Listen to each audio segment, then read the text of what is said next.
Thank you for telling me that. And then we'll share my screen. Share. Great. And now if I do this, you should see the presentation. If I go like this, you'll see it in.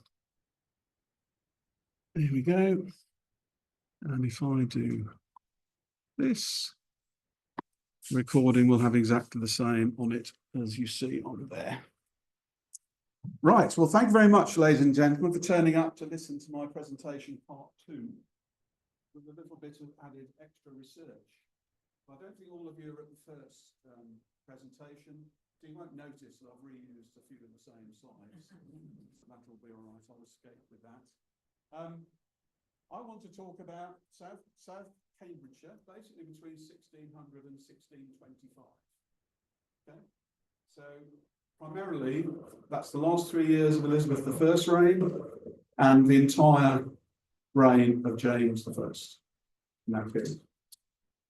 Okay, and the reason I want to talk about it is because it had a particularly dramatic impact on South Cambridgeshire. Because just for that period in history, South Cambridgeshire really became the centre, in my opinion, became the centre of English royal life and also government. Remarkably so. So London became a secondary interest to King James, and much of what happened that was exciting happened in and around Royston and South Cambridgeshire. And it had an impact on Royston town, obviously, which at the time, south of the crossroads, was actually in Cambridgeshire. So I can rightly say South Cambridgeshire. It's where his palace was. And it had an impact also on out in Huntingdon, which at the time was regarded as Cambridgeshire, and also into Cambridge, the city and university itself. So without further ado, let me press on. Who was it, by the way, who found the map? Who pulled the map up and put it on the advert for a picture? Oh, she's not here. She's not here. What a shame, I was going to thank her for it. But funnily enough, I actually had got a copy of the map. Just to use in for the research and for a bit of colour. So a little bit about me. I'm a chartered accountant by training. I am not a professional historian. I have not been trained in history. I've got a history O-level, grade A. Does that help? Oh, yeah. But not trained in the real disciplines of history. Maybe one day I'll be able to do that. But so please accept that I'm a little bit amateur. And most of my research comes from reading books, particularly older books. They're often out of print. You find copies on the internet that you can download and print off as PDFs, free and so on. I moved to Little Shelford in '97. That's where I live. So I live in a 16th century or early 17th century timber frame cottage. When I moved to Little Shelford, I started to explore Little Shelford's local history. Many of you here, I'm sure, are interested in local history, so you naturally start looking and learning about where you live. And a few interesting things happened in Little Shelford around this time, in the early 1600s, which kind of drew me into this whole piece of history that I knew nothing about before. I'm a Brummie by birth, or a black country lad, actually, near Dudley. And I lived in London for a while, so I knew very little about Cambridgeshire and Cambridge, other than that there was a university. So let's press on. So these are things I'm going to cover today. Hopefully I'll be done well within the hour and leave time for questions. Okay. So why focus on South Cambridgeshire? We'll look at the map in a minute. Set the scene about South Cambridgeshire, what had happened in the previous century, the 16th century, just briefly, to put everything into context. Okay. Then talk about Cambridgeshire itself and some of the things that were happening in terms of the power of the growing power and influence of the university, and also the fact that it was by then the centre of the Reformation, the religious Reformation. It moved across from Oxford, which had started most of the Reformation further, and it had moved across, and Cambridge had become very much the university driving the Reformation. And as you know, subsequently in the late 17th century, that Protestant strain rapidly became very focused on the Puritans, and lo and behold, before we knew it, Cambridge was producing the revolutionary Roundheads, who took a dislike to James I's second son, King Charles. We're not happy there. So I want to talk about that, talk about the build-up to the move to the Stuarts, look at some local famous residents, some of which you may have heard of, some of which you may not have heard of, the kind of influence that had. And then talk about the King coming to South Cambridgeshire and what happened as a result of his visit and his many, many stays over the years. So as was mentioned earlier, King James spent more nights in Royston as the King of England than he spent in any of the other palaces around the country, including in London, Westminster. So that's a very, not a well-known fact either. So, why South Cambridgeshire? Why not the whole of Cambridgeshire? Well, it's a very simple answer, really. And actually, if you look at the map that was produced in 1610 by John Speed, famous photographer and map maker, who produced a book called The Theatre of the Empire of Great Britain, published in 1611. And you can guess who was keen on the map book? King James, because what did he do? He was the first king to unify the Scottish and English crowns. So, of course, he was very keen having a map book that talked about Great Britain, because it was he who conceived of Great Britain, the unified nation. But there's two very distinct things you can see from the map, even at that distance. You can see that there's the Isle of Ely and some elements of Huntingdonshire, which is pretty bare on the map. And the reason is, although Queen Elizabeth late in her life decreed that she wanted the fens drained, nothing actually happened. James actually asked for the fens to be drained. Very little happened. And it didn't really happen until Charles II brought the Dutch over to do the draining. So at that time, very little was going on in the northern part of the county. And it was basically ruled by the Bishop of Ely, rather like the bishops of Durham controlled that area. But down here in the south, it was very populous, lots of villages, very rich countryside, lots of woodland, so a good, prosperous place.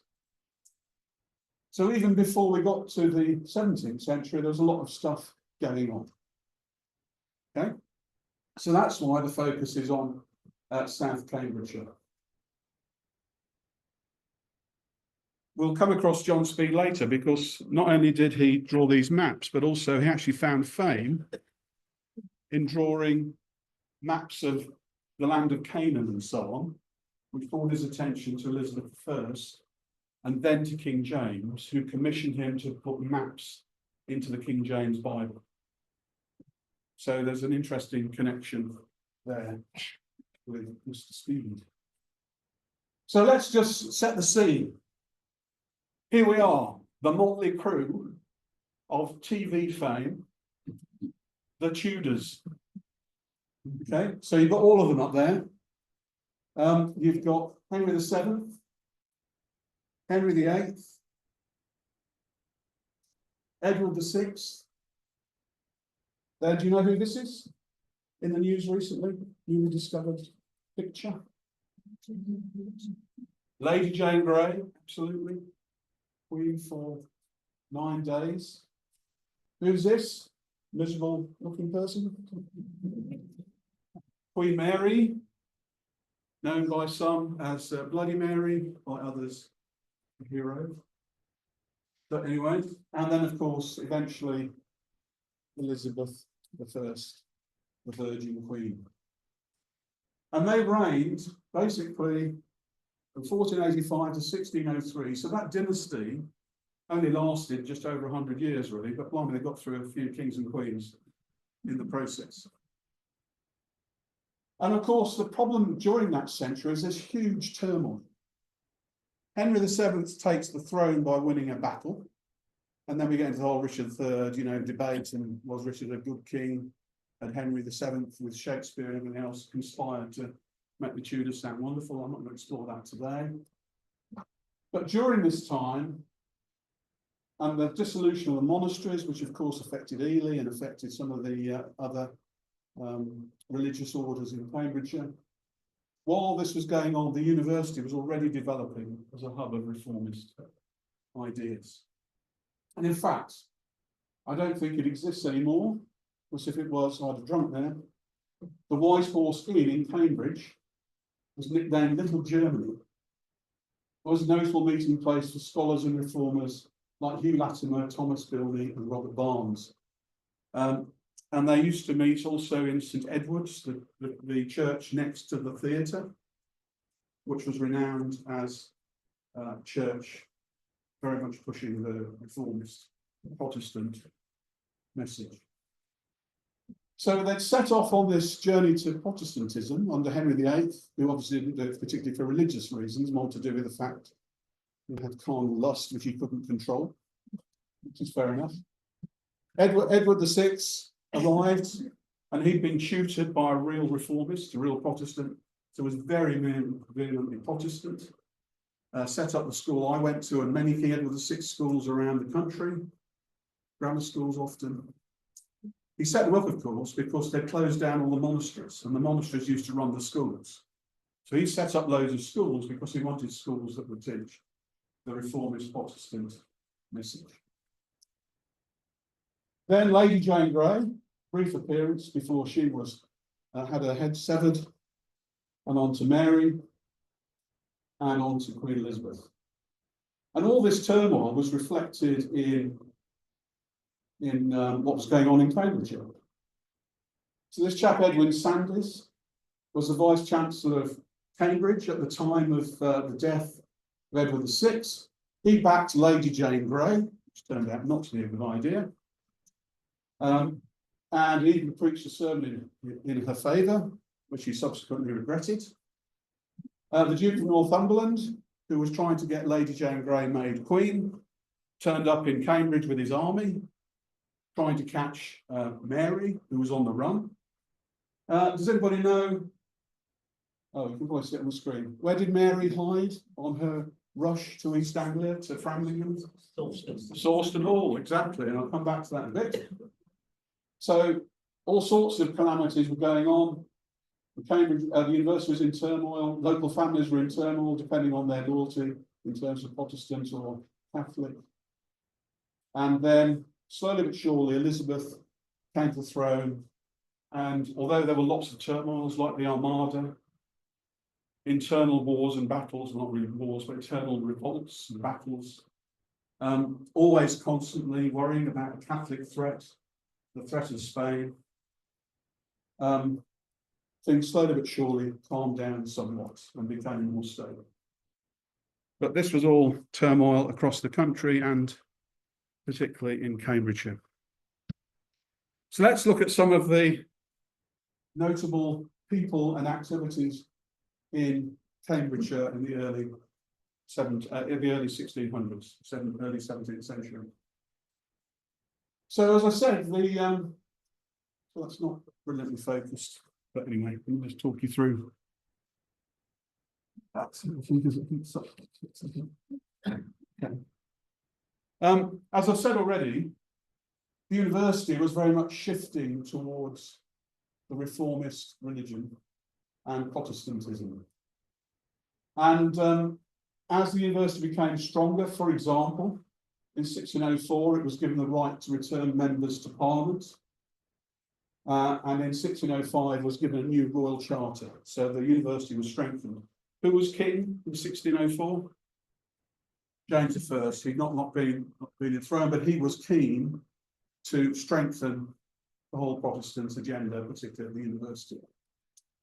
And actually, just showing the level of influence the university had, if you look at the chancellors it had during this period, they're some of the most powerful and influential people in the country. So William Cecil, Lord Burleigh, was chancellor from 1559 to 1598, so a long spell. He was also, of course, chief advisor to Elizabeth I. Robert Devereux, second Earl of Essex, then replaced him. He was one of the most influential members of the Elizabethan court. Sadly, he didn't have a long tenure because he had his head chopped off in 1601 for the Essex Rebellion, which I'll come back to later because it touches the life of somebody else that lived in this area. Then we had Robert Cecil, so William Cecil's son, Robert Cecil, who's the chap in the picture, the first Earl of Salisbury. And he was incredibly influential, not only the Chancellor of the University, Secretary of State for England, Lord High Treasurer, and Lord Privy Seal. And he was incredibly influential on King James as well. Then there was Henry Howard, first Earl of Northampton. And anybody know where he lived without reading the print, the small print? He was the man who founded the dynasty that live at Audley End.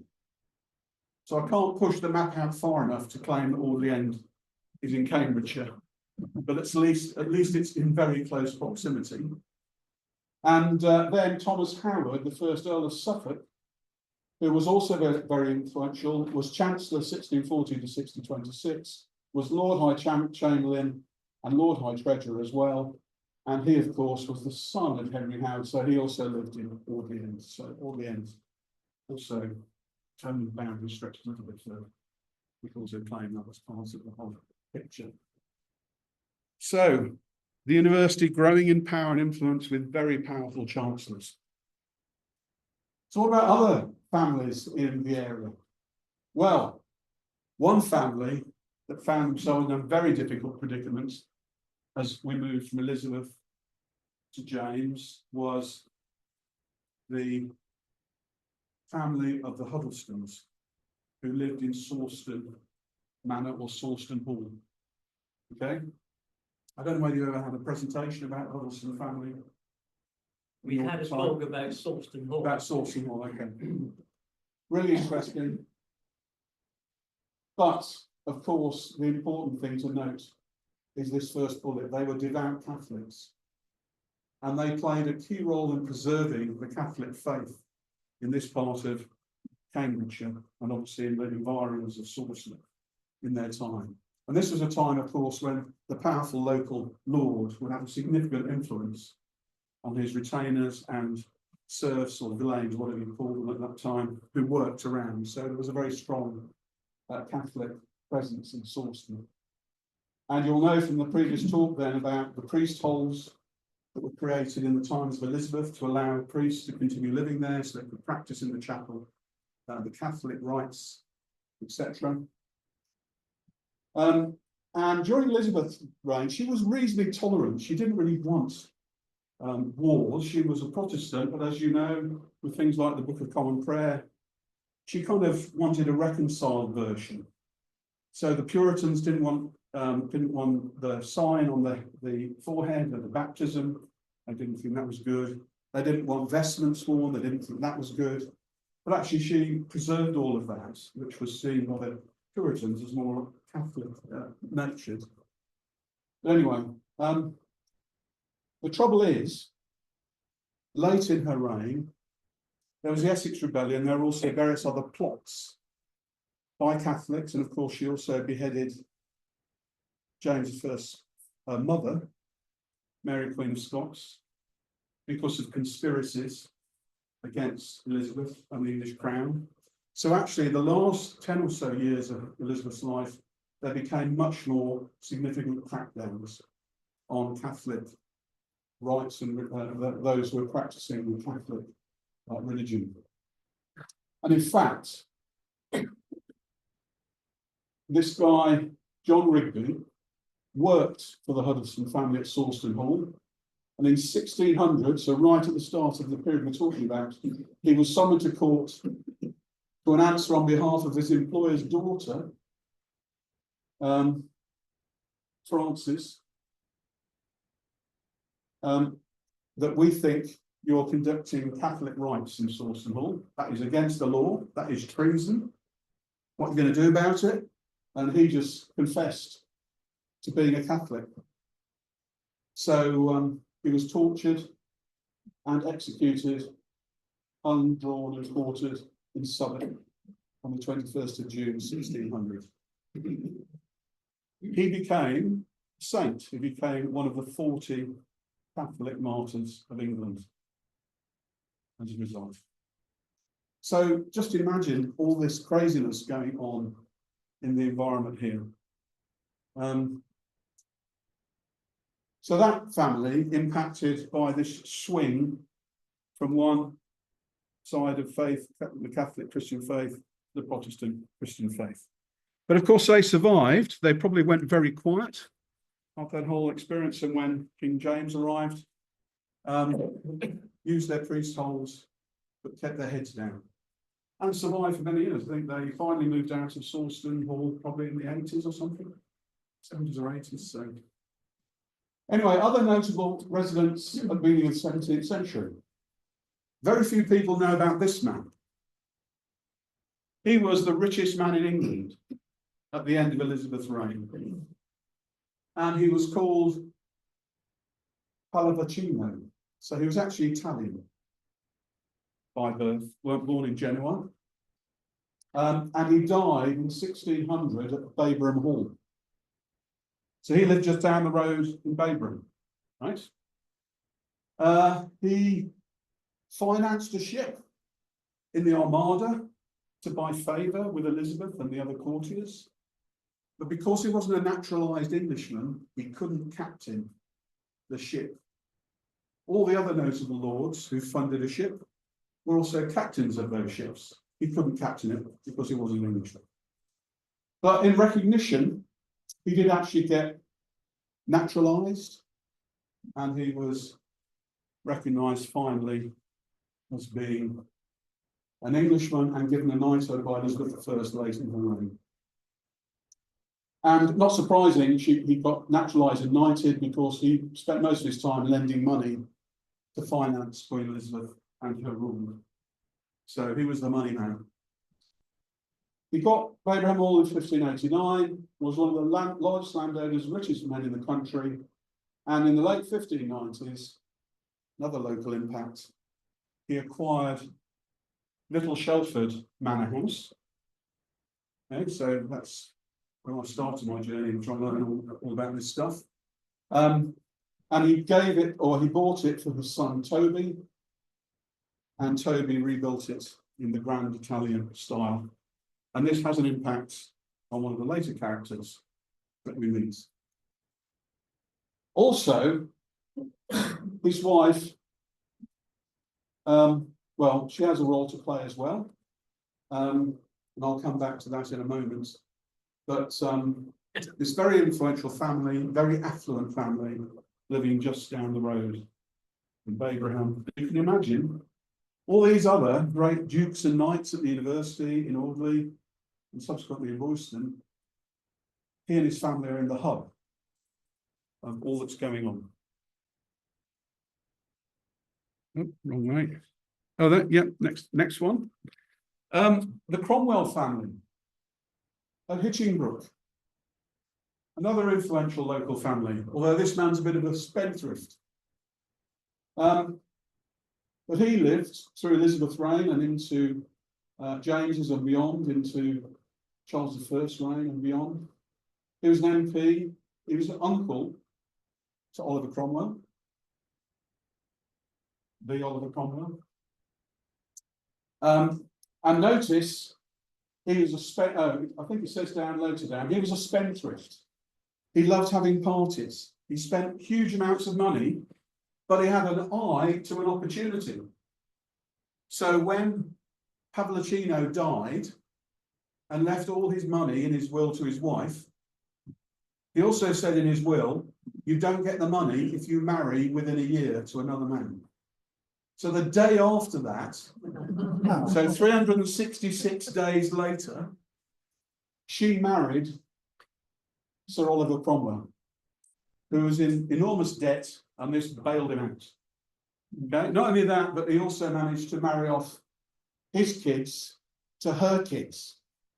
So suddenly there was this coming together of a very broke but more traditional English titled family with this the nouveau riche Italian family that had come from overseas. Sounds a bit reminiscent of some of the things that go on today, really, doesn't it? But anyway, so he's an interesting character, and he will feature again a little bit later. And finally, the one some will recognise from my little Shelford talks occasionally, this man, who is the Earl of Southampton, the second Earl of Southampton. Now you're saying to yourselves, Southampton, that's a long way south, that's the Isle of Wight, that's all round there. True. But this man came to live in Little Shelford and lived in the manor house in Little Shelford that Pavlicino's son had rebuilt in the Italianate style. That's the only picture that exists that our local historian expert over here, David Martin, managed to discover. So he lived in Little Shelford for quite a period, about 15 years. How do we know? Well, he got a bell to put in the church belfry, which is still there. It's been recast, but it still has the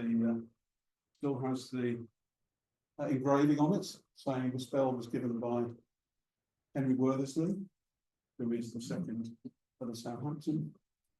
And when I discovered this, I thought, well, what's he doing so far from Southampton, so far from London, in Little Shelford? And then I explored it a bit more and discovered why. So remember I mentioned the Essex Rebellion and the fact that the Earl of Essex, who had his head chopped off after 2 years of being Chancellor, that was because as Elizabeth was approaching her death, and everybody could see that she was approaching her death, the whole process and arguments between the landed gentry, the earls, about succession began. And he held a kind of mini rebellion in London called the Essex Rebellion. Now, it wasn't really aimed at the Queen. It wasn't trying to dethrone the Queen. It was actually really against the Cecil, because they were worried that he'd try and appoint somebody inappropriate as the next king or queen of England. Anyway, he got his comeuppance, he had his head chopped off. Southampton was implicated in the in the Essex Rebellion as well. But he was just put in the Tower of London and was released within days of King James being appointed King of England. And you might wonder why that was. Well, some would say it's because he was actually brought up, because his father had died, by Robert Cecil. So he knew the Cecils, he knew the Queen extremely well. In fact, he was something of the Queen's favourite. But also, as I discovered reading later, and it's mentioned in this excellent new book by one of the deputy heads at the Purse, Alexander Courtney, who's written a volume on James VI and his King of Scotland, and there's a section at the end on the ascension to the English throne. Southampton was writing to King James in Scotland saying, I think it'd be a really good idea if you became the King of England. So he was close and friendly and supportive of King James. The last thing to mention about the second Earl of Southampton, he was the first patron of William Shakespeare. Okay, so in I think where are we? Venus and Adonis and The Rape of Lucrece, which were written by Shakespeare as poems, long poems, when the theatres were shut down in the latter part of Elizabeth's life by the plague, and there were very, very significant dedications in both of those volumes at the start to the second Earl of Stapleford, Henry August. So that creates in my mind the tantalising thought that when he was living in Little Shelford, Shakespeare may have come to Little Shelford. I have absolutely no evidence for that, but it's the kind of thing that's worth speculating on, isn't it? So he was quite an interesting character. There's an entire book written on Pavlicino and on the Earl of Southampton. So, next part of this story of South Cambridgeshire is how on earth did King James light on Royston? Now, if you drive to Royston now, go down Needsworth Street, past the railway station, looking at the beautiful factory, the who's it who makes all the make all those catalytic converter thingies down there? Yes, Johnson Matthey. You'd think, well, the king's not going to build a palace here. But James was nothing but an unpredictable character with his own mind. And if you read this book about his life in Scotland, you'll understand why. Anyway, so he was born in 1566. He was made king in Scotland in 1567. He was 9 months old when he was king. So he was not new to kingship. His mother was beheaded. His father was blown up. 2 of his wards were shot. He lived in turbulent times. He had been through a lot. The politics in Scotland and the Reformation in Scotland was of a very different nature. Okay? And he had managed to survive all of that. So by the time he came to England, he was actually a pretty skilled politician. He knew how to survive as a politician, and I think that's why his reign was actually pretty successful, as it turns out. So he based himself in England from 1603. Lots of great things happened in his time, which I'll come back to. Lots of Shakespeare's best plays were written in the reign of King James II. Shakespeare dying in 1616, I think. No, just correct me there, so I must that one. And he himself wrote books. Some of you will have heard that he wrote a book about witchcraft.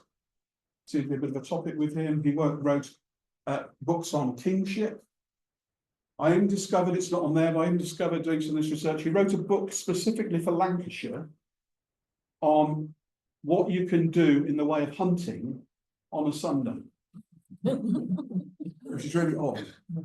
And his son, Charles I, tried to make it into an England-wide, Scotland-wide law, but it was too late, because by then the Roundheads and the Puritans were on the rampage, and because Sunday was meant to be an absolute day of rest. So King James, he loved his hunting, so he wrote this thing saying, well, actually, as long as you go to church on a Sunday morning, you can do certain types of hunting in the afternoon.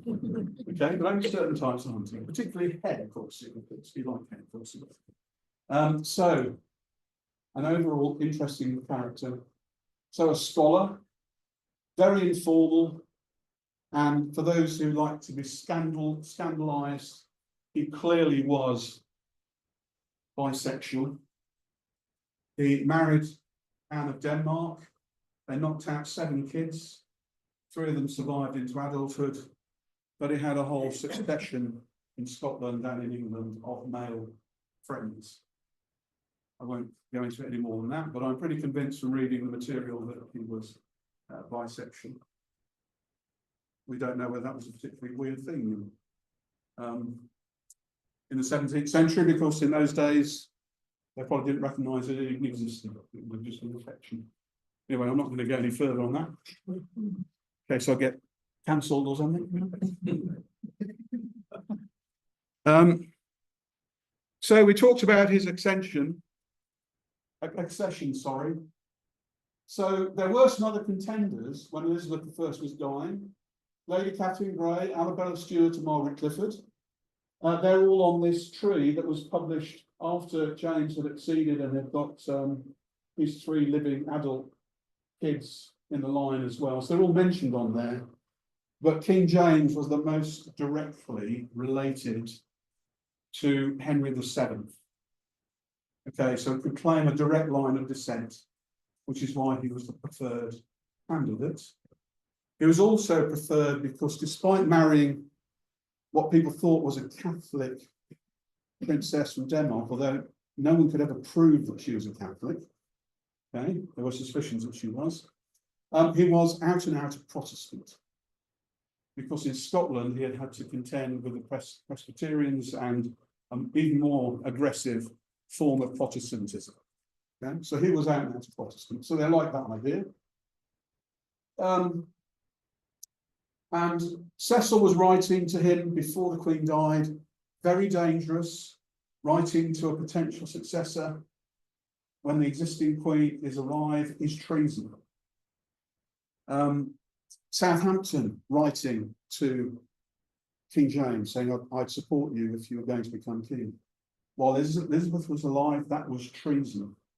And if those letters had got into the wrong hands, that could have led to their beheading. But anyway, so James got a bloke rode up on a horse with a ring. After the Queen had died, he got to Edinburgh in 3 days, which is something of a record. On a horse, 3 days, he must have gone pretty much non-stop with fresh horses. Gave the ring to King James. That was a signal that the Queen had died and he had been appointed heir. And he then got a later official letter from Cecil saying, you're the king. And he couldn't believe his luck. Well, he knew it was coming, to be frank. He knew it was going to happen. He didn't know it was going to happen so smoothly, but it happened very smoothly. And on the 5th of April, James left Edinburgh for London, arriving the 7th of May. Before he left, he went to St Giles Cathedral in Edinburgh to do a sermon about kingship and said in a heavy Scottish accent, I will be back every 2 or 3 years. In fact, he went back to Scotland once in his reign because he couldn't believe his luck. As he said himself, I was swapping a stony couch for a deep feather bed, because he saw, all he could see was the riches of the English shires and of the city of London with all its trading and everything else. He then made this amazing progress down the A1, basically, from Edinburgh to London via a few places. I'm not going to go through the great long list, but as you've already mentioned, pretty much everywhere he went, he was greeted with cheers and adoration, and even better, gifts, presents, wine, gold, horses. And I think there was genuine relief across England that the transition from Queen Elizabeth to King James had been so smooth and so untroubled. Many of that generation alive would have recalled all the trouble, all the issues that had happened under the Tudors, even under Queen Elizabeth's reign. So I think that's why he was welcomed as he traversed down the A1. I don't think he ever stopped at any of those burger bars on the way down. He generally, if you follow his exact course, there is a lovely collection of letters which you can download for free off the internet, because it's like 300 years old, of his journey and what happened in every place he stopped. Anyway, let's connect back to South Cambridgeshire. So, Hitchinbrook House, which is now Hitchinbrook School, very close to Huntingdon and Godmanchester. So, under the map is in South Cambridgeshire.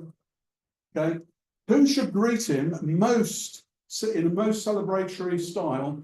None other than Mr. Cromwell. The Cromwell who had married Mrs. Pavlicino and suddenly found himself very rich. So he clearly decided to spend a large part of the money on being nice to the king. And who wouldn't, because the king is all powerful. Okay, so, and who This is an interesting one. The bailiff of Huntingdon presented the king with a sword. And who did the king hand the sword to carry in front of him?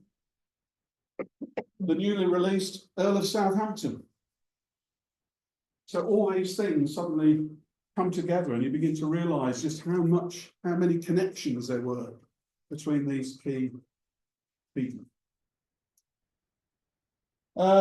Also, while he was there, having a 14-day party, all the heads of the University of Cambridge came to visit as well. And funnily enough, not long later, Sir Oliver was made a Knight of the Bath.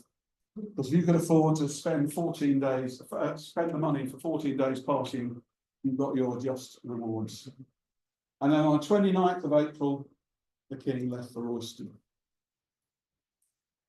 And when he got to Royston, he stayed. You think, well, there's nowhere obvious to stay in Royston. Wimpole Hall, by the way, at that time, was just a very ordinary manor house. It wasn't somewhere you put a king.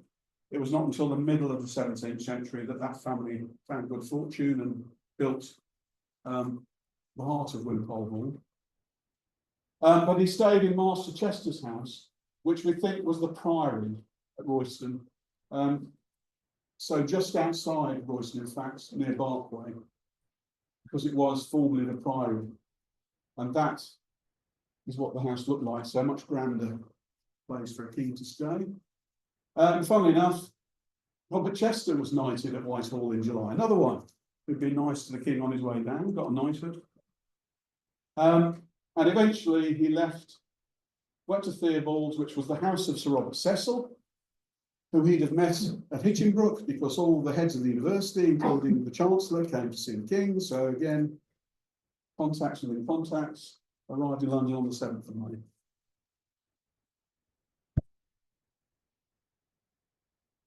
So,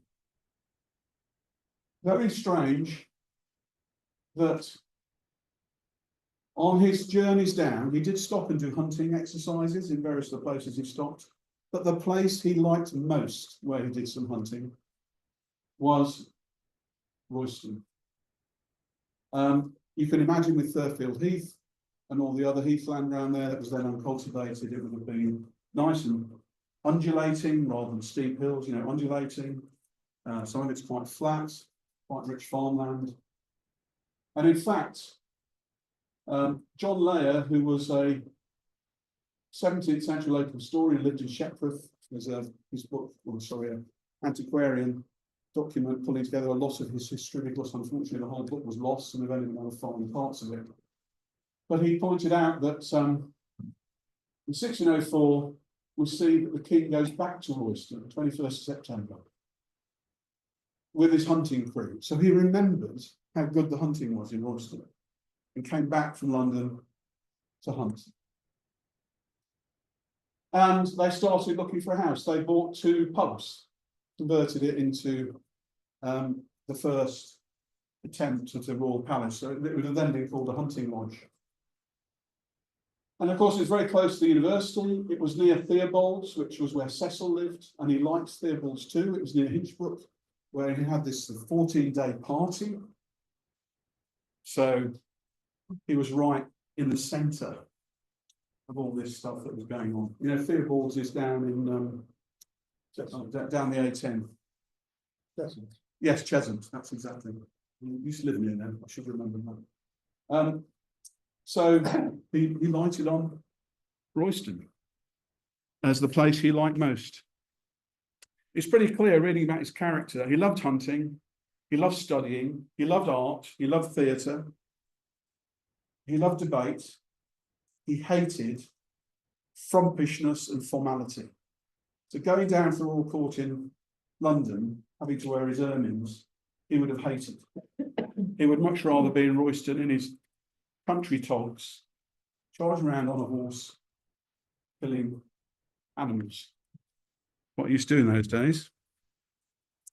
Okay, so I won't spend too much time on this. And of course, some of these slides, some of you will have seen before. But He bought the Greyhound and the Cock pubs on Neesworth Street, started turning it into a small palace, and he bought the land from Sir Robert Chester. So, you know, you're giving Sir Robert Chester an knighthood for putting you up. So, of course, Sir Robert Chester isn't about to refuse to sell the land. So he gets the land. Spent £4,000 on extending the accommodation. That's a lot of money in 1603. 1610 expanded all the buildings and the palace even further, so it really became a palace. And building work continued until he left Royston on February the 28th, 1625 to Theobald's, by which time he owned. He had bought Theobald's off Cecil and given Cecil Hatfield House in exchange. A poor exchange, Cecil thought. Anyway. So there he is. That's an early painting of the house. It did become a palace fit for a king. And I would recommend to you particularly Simon Thurley's book, copy of which is at the back, but if you're really interested in this, his book about the Stuart palaces is really interesting. And also, go and take a slow and gentle walk around Royston, and you'll see all sorts of things left over from this period. So that's Neesworth Street. So if you come up from Tesco, past the station, keep going, the road splits. On the left is this building with a plaque on it. That is what's left of the palace. It's the back half of the palace. The front half was knocked down to allow this road to be built. That chip shop there was the Royal Kitchens. I doubt if they were having fish and chips in 1603, 1604 till 1625, but they were the Royal Kitchens. So it's worth going and having a look round. Now, in Thurley's book, he commissioned William Collins to do some imaginative art workings based on the reality of what was left and the research they'd done. That's what they think it looked like. This is what's left. So these two chimneys and that range at the back is what's left. That's what's there now. And all this stretched out across the streets. It's pretty impressive. Not Whitehall Palace, not Hampton Court Palace, but for a man who didn't like frumpery and too much constraint and wanted to live the country life, it was perfect. And in fact, that's the representation from the book, Simon Thurley's book, of what the whole of the town would have looked like. This is the main road and the church, and it was to the south of that road at that time was Cambridgeshire. To the north of that road was Hertfordshire. Hence my claim about the king being in South Cambridgeshire. It's a very close thing. But you've got the palace, you've got all these houses and cottages that were converted. Prince Henry lived there, Prince Charles lived there, his daughter lived there.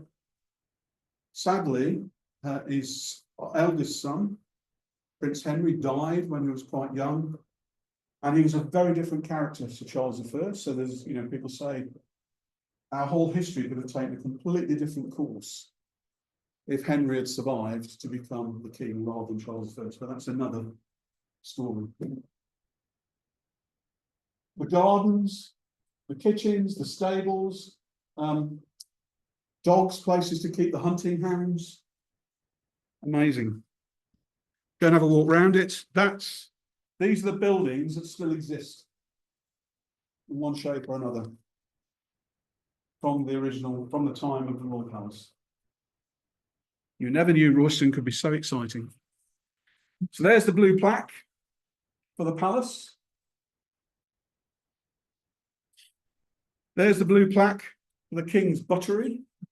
You can go to the King's Buttery and get fish and chips, because it's the fish and chicken. I think it still is, actually. There's the guardhouse, so the guards' quarters just across the street. The houses just south you can just see the palaces there. They're just south here. These houses were the royal servant, where the royal servants hung out. You've got the Lloyd's Bank on the corner, which is on the site of where King Charles I, and probably before he died, Henry, stayed when the court was in Royston. And then you've got Whitehall, where when the court was in Royston, Lord Mount Eagle stayed, which is actually on the north side, so it's actually Hertfordshire. Okay. I'll come back to that. And of course, the church was already there, and it was smartened up because when the king was in Royston, it became a royal chapel. Wow.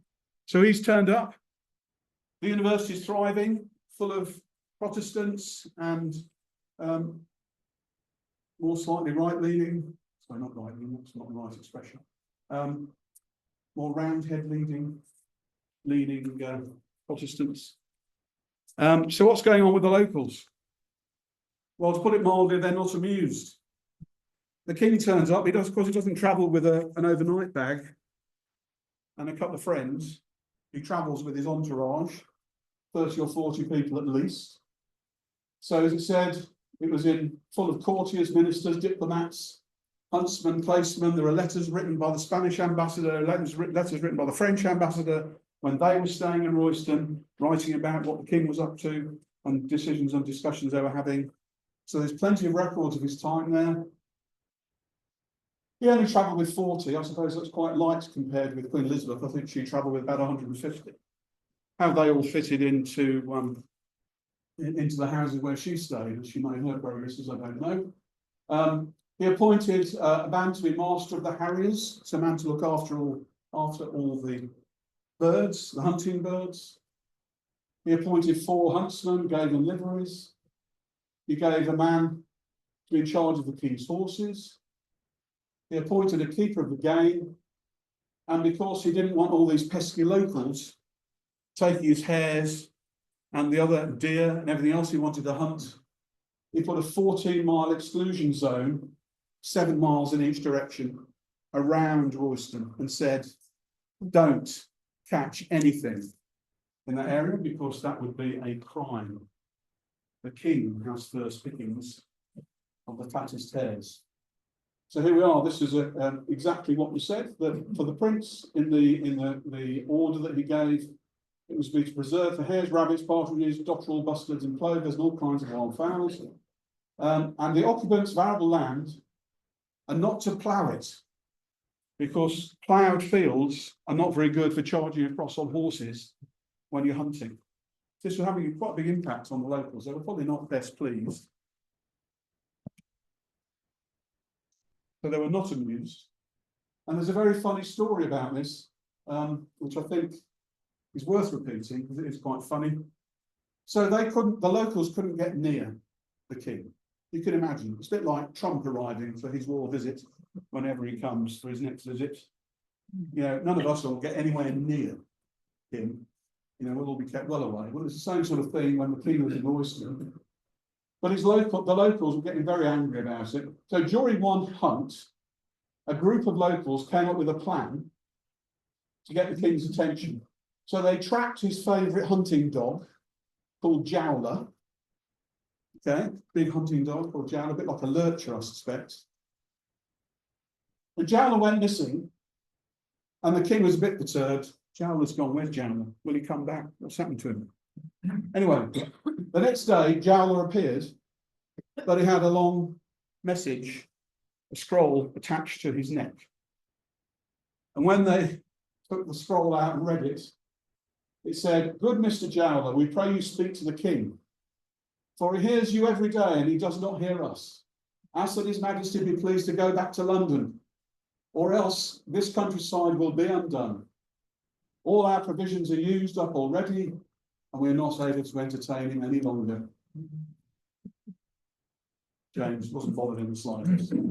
He just carried on visiting Royston, and he was in Royston just a month before he actually died. Other impacts on local villages. Now, this needs much more research. I need to do more on this. I'm still working full time, so I don't have that much time.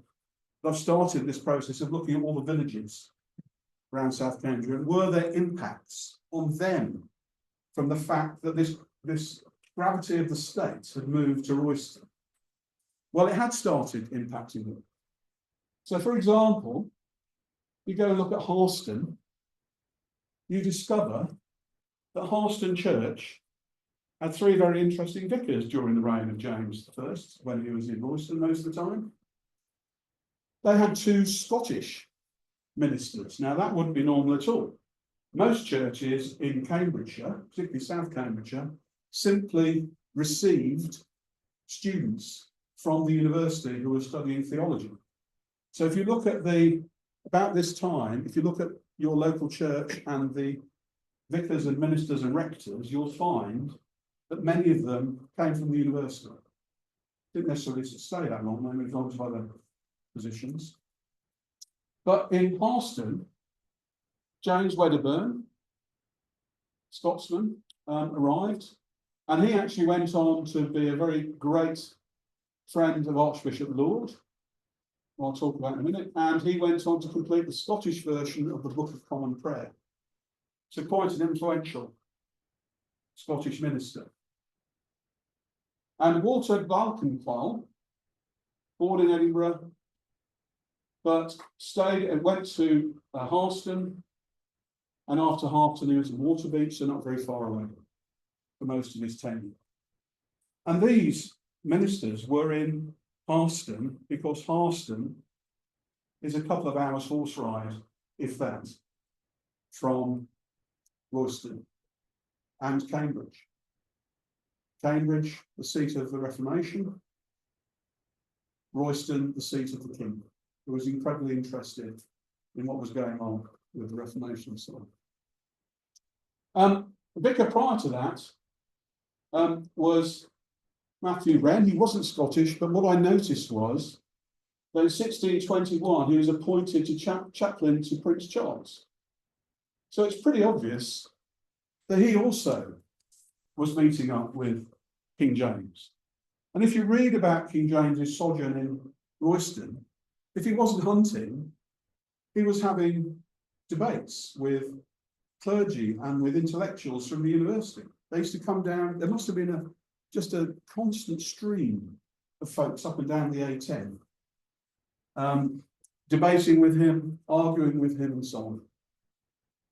So that was the impact just on Harston, who lost their typical university vicars and got more. So some of the things that went on while King James was in Royston that are of importance. Early on, 1604, 28 Puritans turned up while he was out hunting. So here they come, the Puritans, some of which no doubt came from the university. They turned up and said, "Oi, we're giving you this petition." And this petition says, because we know you're a good Presbyterian Scotsman and you're a Protestant, but Elizabeth left us with a Church of England that wasn't Protestant enough. So they gave him this petition, the millenary petition, which included things like, we don't cross during baptism, we don't believe in confirmations, we don't think you should use a ring in marriage, we don't think vicars should wear a surplice and a cap, etc. They claimed to have 1,000 signatures. And actually, because James debated this stuff and was interested in this stuff, he listened to them. And actually, that petition triggered a conference that the king called Hampton Court Palace in November, later in 1604. Actually, it was almost Christmas, and then into the new year of the Hampton Court Palace Conference, which itself resulted in King James setting up the programme to develop the King James version of the Bible. The purpose being, again, to try and unite the more Catholic tendencies within the Church of England with the more puritanical Protestants, to try and, James was always trying to ensure peace and manage. He was a clever politician. So that's what he was trying to do through the creation of the Bible and listening to that petition. And in terms of the university, Yes, it was a really important role the university had. In fact, the way they did the King James Version of the Bible, they had several teams of people working on it, including a whole bunch of people from Cambridge University working on it. Some of which are very famous, like Lancelot Andrews, for those who are interested in this sort of stuff, and Samuel Ward. And Samuel Ward was chosen by the king to be a representative at the Synod of Dort. And out of a total delegation of 5 divines, as I would call them, so studious studies. Get my English all right. They were theologians. That was basically what they were. Theologians. 4 of the 5 representatives he sent to the Synod of Dort were from Cambridge University. Now you're saying, what on earth is the Synod of Dort? Well, in those days, it was a big, important meeting held by the Dutch Reformed Church to resolve some more of these issues around whether the way that Protestantism should go, should it be more Calvinistic, and therefore we should believe in predestination, or was it more in a different direction?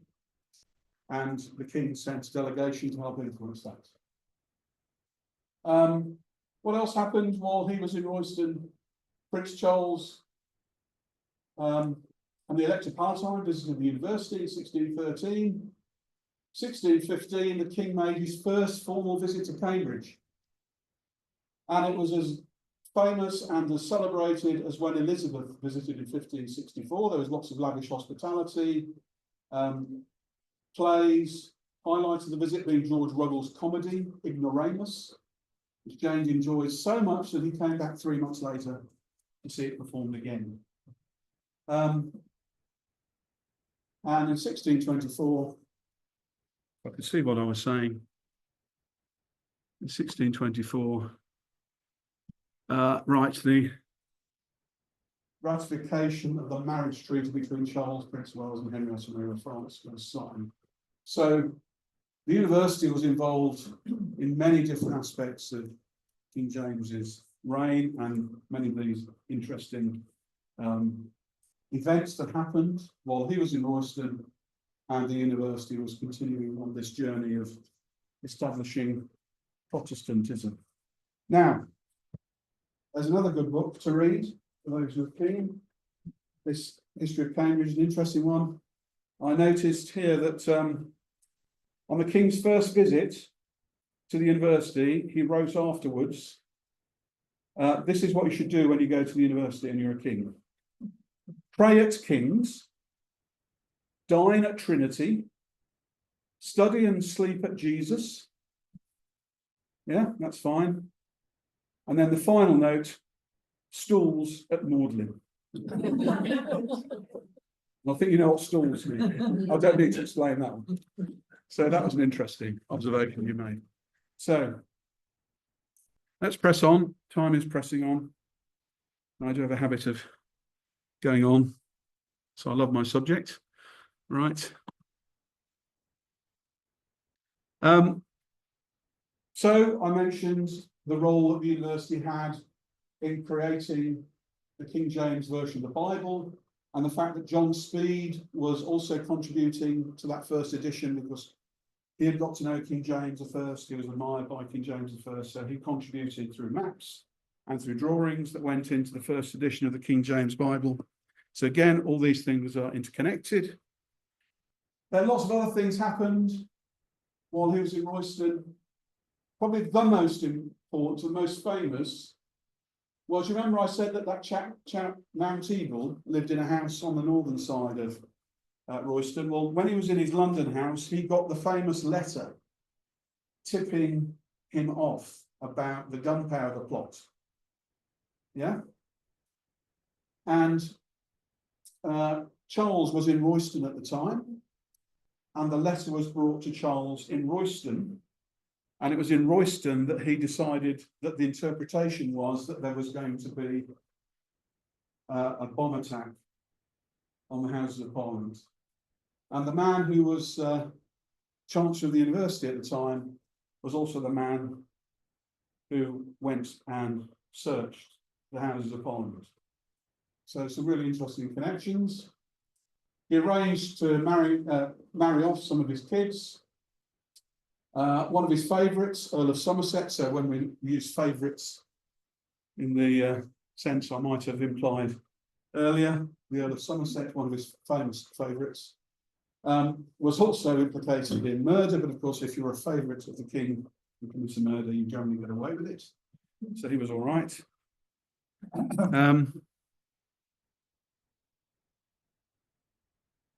He got students to come to Royston and perform plays. He invited people to preach down to Royston. And you have to be careful what he said. Of course, this guy, Edward Simpson, preached a sermon about Armenian doctrines. So in other words, against the Calvinist view, the Armenians were in favour of, or didn't agree with, predestination and the like. So the king wasn't very happy with that. So he was forced to a recantation. And he also signed the death warrant for Sir Walter Raleigh in Royston. See, most people just think this stuff happened in London. It didn't happen in London. And so we carry on. Prince Charles, the Duke of Buckingham go to Spain to try and get him married off to the Infanta. Mission failed. Charles had to come back to Royston, but all the locals were very happy because they didn't want Charles marrying a Catholic queen. The French ambassador turned up to negotiate the marriage to Henrietta Maria of France, which did happen. And probably most important, the first game of golf played by an Englishman happened in Royston. Now, why would golf appear in Royston? Well, where does King James come from? Where was golf started? St Andrews, Scottish, so he brought his clubs with him. Probably whacked a few birds on the way down, helped with his hunting. So all sorts of interesting things happening in Royston. Anyway, it all came to an end. In February 1625, he was falling very badly ill. So in 1625, February the 28th, he left Royston for the last time, went to Theobald's, which was the house. We've just confirmed where it was, I've forgotten already. Cheshunt, which he now owned, and he died in Theobald's on March the 27th, so just a month later. And the era of King Charles's court in South Cambridgeshire and all this influence and activity that went on in South Cambridgeshire ended. So here's my final reflection. I'm about to finish. I'm sorry I've slightly overrun, but I apologise. I hope it at least has been interesting. But look, I love the fact that for 25, well, probably 30 years, South Cambridgeshire was at the very heart of the governance and future direction of Great Britain. King James, the first unifying king, loved Royston, loved the country life, loved the university, and loved being involved in those debates and discussions. As I said earlier, he spent more nights in Royston than in any other royal palace when he was King of England and Scotland, but he wasn't in Royston while he was King of Scotland. Solely. He loved hunting, disliked stuffiness. It's a great place for him to be. It did cause some pain for the locals, but it shaped and influenced both South Cambridgeshire, and I'm sure I'm going to discover more of that. So that past an example, just one small example of how it was shaping what was going on in the villages. And there is still a lot more research to do when I retire. So that is my presentation. Would anybody like to ask any questions? I can't guarantee I can answer them, but I can try. Thank you very much.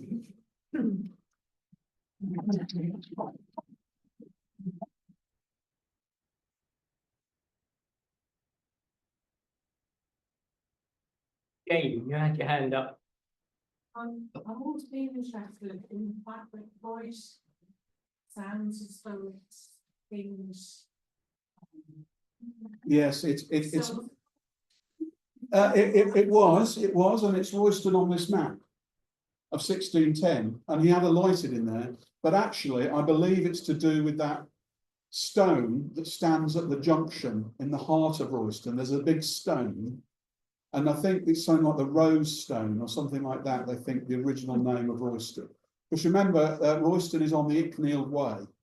The old pilgrims route runs from west to east along that road, which divides, in those days, divided Hertfordshire from Cambridgeshire. And I believe it's to do with that stone that's there. So not Royal King. I mean, it's nice. It'd be nice, wouldn't it, if they renamed it Royston because the king was in Royston, but I don't think that's true. Maybe it helped him decide to stay there. Where you fascinated me because I didn't know where this manor house, the Earl of Suffolk, was in. Oh yes, right. That's where the manor house is now. It's just that that manor house that's there now replaced the Elizabethan manor house. And that was, the Elizabethan manor house was pulled down, I think, in the mid-1700s and replaced by the house that's there now. But it was on that site. And in the back garden, there was a little bit left of the original Elizabethan house. There's a mill, there's some gardens, and some of the wall, as you come across the two bridges, now when you look on the right, there is some Elizabethan brickwork on those walls there. So that's where that house was. Any more questions? Wow, amazing. You have satisfied everyone. Yes, one question that Sir Henry Neville mentioned there, was that is that the Neville or the End family? Exactly. And the reason he's mentioned is because some people think he wrote Shakespeare. His picture hangs in Audley End, in the Grace Hall, just a small picture. But he is one of the people that, you know, there's these theories about who really wrote Shakespeare. He's one of the people that they think might have written Shakespeare. I don't believe it's all, so it's really rubbish. Anyway. Any more questions? Right, well, thank you all very much for coming. Do have a look at the research books at the back, if you like, or take a photo if you fancy getting one of the books for yourselves to read. But it's really, really interesting, this period in Cambridgeshire. Final thing is, I'm waiving my fee because I've asked for the fee to be donated to the Shelford and Stapleford Youth Initiative. I'm chair of trustees for the Youth Initiative, which, as you know, does great work with 150 kids every week in the villages around here. There's some leaflets on there, and we'd love you to make a donation to the History Society or make a donation on my behalf. Thank you much for the invitation.